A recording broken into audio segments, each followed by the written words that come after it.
এ যেন সর্ষের ভেতরে ভূত। এবার ফাঁস হলো সরকারি কর্ম কমিশন পিএসসির নিয়োগ পরীক্ষার প্রশ্ন আর প্রশ্ন ফাঁস চক্রের মাস্টারমাইন্ড খোদ কর্ম কমিশনের এক কর্মকর্তা। শুক্রবার রেলওয়ের 516টি পদের নিয়োগ পরীক্ষায় এই ঘটনাটি ঘটে। এক যুগেরও বেশি সময় ধরে বিসিএস সহ বিভিন্ন নিয়োগ পরীক্ষার প্রশ্ন ফাঁস করে আসছিল চক্রটি। চ্যানেল 24-এর দীর্ঘ অনুসন্ধানে মিলেছে এসব তথ্য। তানভীর আহমেদ সিদ্দিকীকে সঙ্গে নিয়ে আরো জানাচ্ছেন আব্দুল্লাহ আল ইমরান।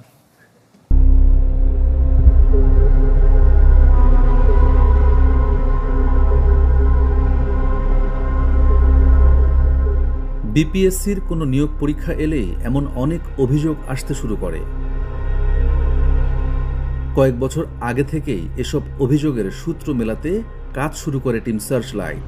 খোঁজ মেলে এমন এক ব্যক্তির যিনি একসময় চক্রটির কার্যক্রম খুব কাছ থেকে দেখেছেন। বিসিএসে উনি নিজ মুখে গল্প করতো যে আমি প্রায় 4 থেকে 5টা ক্যাডার বানাইছি, তারপরে non cadre first class officer বানাইছি একটা বৈদেশিক কর্মসংস্থান ইয়েতে।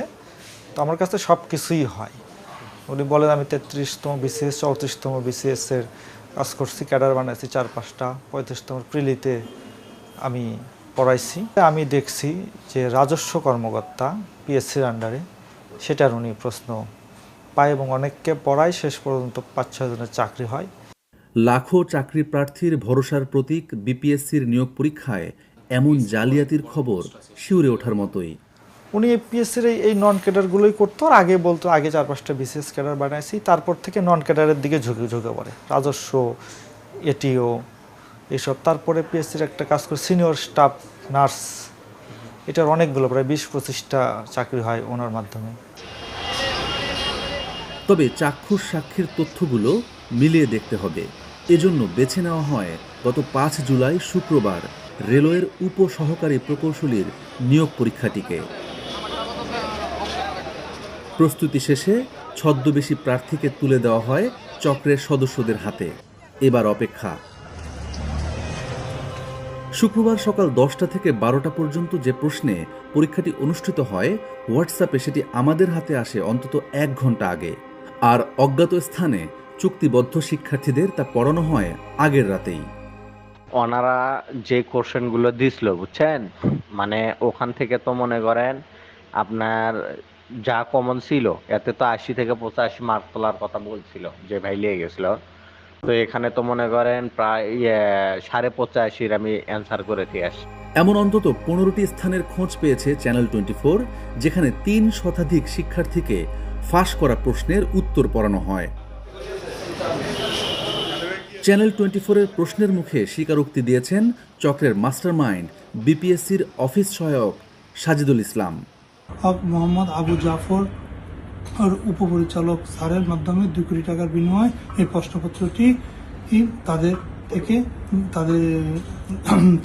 আবু জাফর স্যার তার টাং থেকে আমাকে বিজ্ঞ সদস্য মহোদয় রুমের টাং থেকে সরবরাহ প্রদান করেন। এছাড়াও আমার অবগত আছি 45তম বিসিএসসি পিলি পরীক্ষার প্রশ্নপত্র ফাঁস হয়েছে। দেখলে আপনি ক্লিয়ার হয়ে যাবেন। প্রশ্ন ফাঁসের তথ্য প্রমাণ নিয়ে এবার প্রতিষ্ঠানটির চেয়ারম্যানের মুখোমুখি হওয়ার পালা। স্যার, আমরা বেশ কিছুদিন ধরে একটা ইনভেস্টিগেশন করছি, প্রায় 5 বছর ধরে। সেই ইনভেস্টিগেশন আমরা দেখতে পেয়েছি স্যার আপনার পিএসসির বেশ কয়েকবার প্রশ্ন ফাঁস হয়েছে এবং এর প্রমাণ আমাদের কাছে আছে। আমাদের কমিশনের যে ক্ষমতা আছে সেই ক্ষমতা প্রয়োগ করবে। পরীক্ষা যদি মনে করেন যে প্রশ্নপত্র কখনো ফাঁস হয়, প্রমাণ হতে হবে, প্রমাণ হলে পরীক্ষা স্বাভাবিক কারণে সেই পরীক্ষাটি কমিশন বিবেচনা করবে থাকবে কি থাকবে না। শুরুতে বিষয়টি গুজব কিনা এ নিয়ে সংশয় প্রকাশ করলেও এক পর্যায়ে বিব্রত হতে শুরু করলেন তিনি। শুধু নন ক্যাডার নয়, কয়েক বছর ধরে স্বপ্নের বিসিএস পরীক্ষায়ও প্রশ্ন ফাঁস করছে চক্রটি। চক্রে বিপিএসসির প্রায় অর্ধ ডজন কর্মকর্তা কর্মচারীও রয়েছেন। এদিকে প্রশ্ন ফাঁসের খবর পেয়ে পুরো চক্রটিকে আইনের আওতায় আনতে অভিযান শুরু করেছে পুলিশের অপরাধ তদন্ত বিভাগ সিআইডি।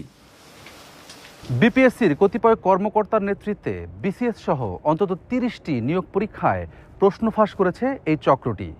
চাকরি দিয়েছে বহু অযোগ্য প্রার্থীকে। ফলে প্রজাতন্ত্রের কাজে দক্ষ ও উপযুক্ত কর্মচারী নিয়োগের যে উদ্দেশ্যে গঠিত হয়েছিল সাংবিধানিক এই প্রতিষ্ঠান, সেটি এখন হুমকির মুখে।